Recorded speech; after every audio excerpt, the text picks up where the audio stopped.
is going on, beer tubers? It's Eric back at you with yet another beer review, and I have to go ahead and say it, my library of reviews has been depleted.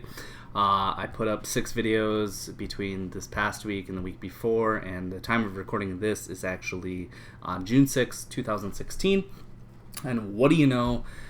We're reviewing another Treehouse beer, and I am not actually doing proper glassware because it's currently holding some grain, and I like to let that beer I like to take my time with that beer. But hey, I decided, hey, you know what? I'm going to be going dark here in the month of July as far as video reviews go, unless something crazy drops.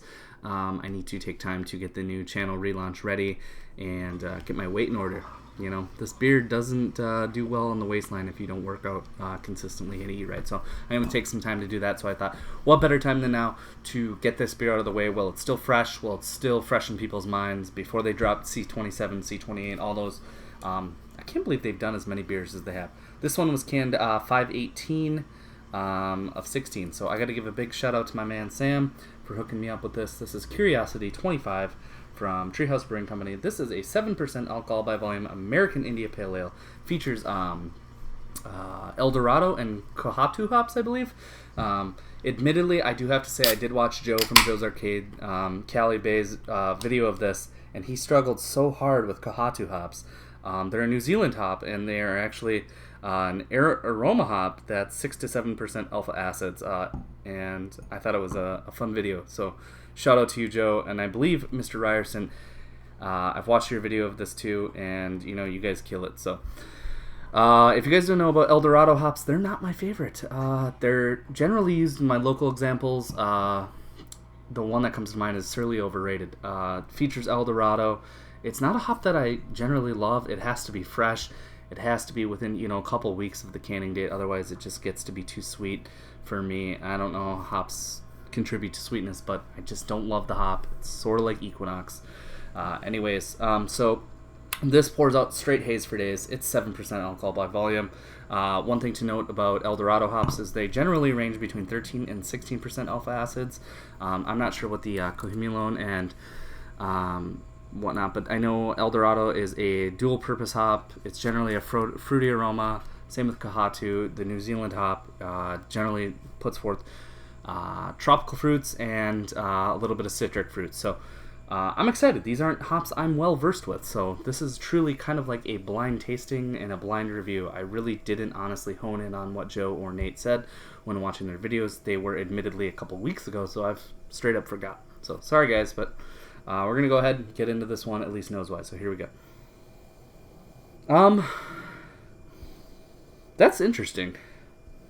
That's rather grassy. I get this almost like herbaceous mint note, in a way. Definitely dank, earthy qualities. Similar, goddamn dishwasher. Why do I always record when the dishwasher's going? I apologize, folks. But, looks like fucking orange juice. Does not smell as much of a tropical bomb as others would maybe say. There's definitely some tropical fruit. There's some pineapple. There is definitely some citric qualities. I would go more along the lines of like a camphor lime leaf, if you will. Like it's almost like a lime peel that you've peeled a lime. Who the fuck peels limes? Or you've cut a lime for a beverage or enchiladas or any Mexican cooking or where the fuck you use limes for, key lime pie, and you've left that other half of lime out on the counter for maybe an hour, and then you go to cut that again and use it in like a glass of water. It's got sort of that subtle lime character, but really mainly I'm getting this earthy resinous quality, some pineapple notes, a little bit of that Treehouse bubblegum yeast quality. The one thing I do want to say is that it's crazy because they've done 25 of these beers, 26 actually. Time of recording, they've re-released 26. I will not get that one, so if you have a can and you want to send it to me for review, I will PayPal shipping and the cost of the can, but doesn't matter, I don't care. Don't need to have it. But it's cool that some of these Treehouse beers end up becoming full rotation beers. There's rumor that Juice Machine, which I didn't have, really want to have, was a Curiosity beer, and what was the other one? I think Bright was the other one. But anyways, this actually smells really, really good. It's definitely not as explosive out of the aroma. Let's go ahead and get the taste. Cheers, and big cheers to Sam for getting me this can for review. Whoa. That's awesome.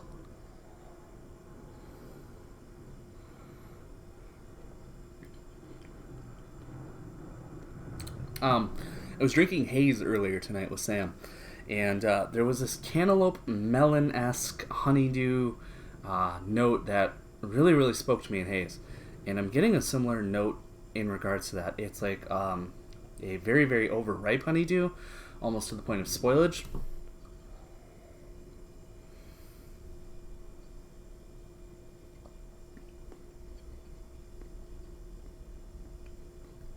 Perplexed.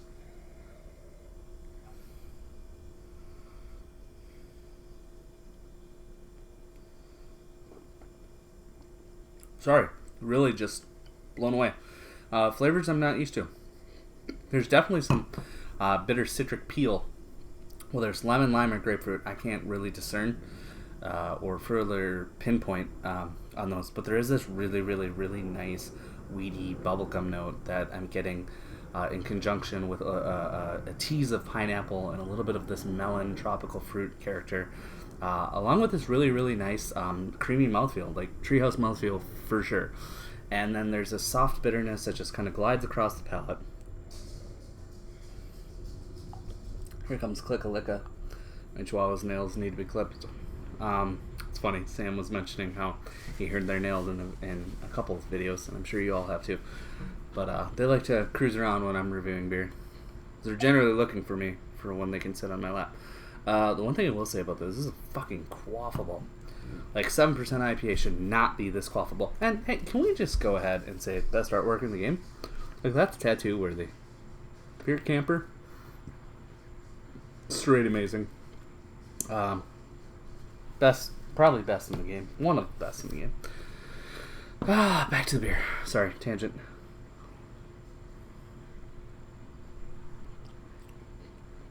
Yeah, honestly, would be fine if they made this into a everyday rotation where they maybe made this a pale ale version, still uses hop combination, maybe dry hop it a little bit more with some other variant to kind of get that aroma leaping out of the glass. It's definitely not the best curiosity beer, but it's certainly, God, guys, I hate to say it, I don't live in beer mecca. I live in Minneapolis, Minnesota.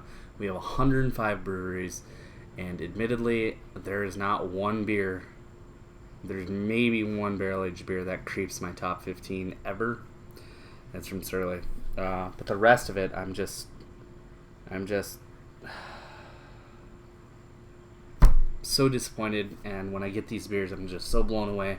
And I'm so mystified that no one in the Twin Cities is like, hey, look at all these Minnesota guys trying all these Northeast beers, or look at the top 250 on Beer Advocate. They're all coming from a couple breweries. I mean, that's overstated, but you know what I mean. Yeah, cantaloupe, melon, pineapple, lime.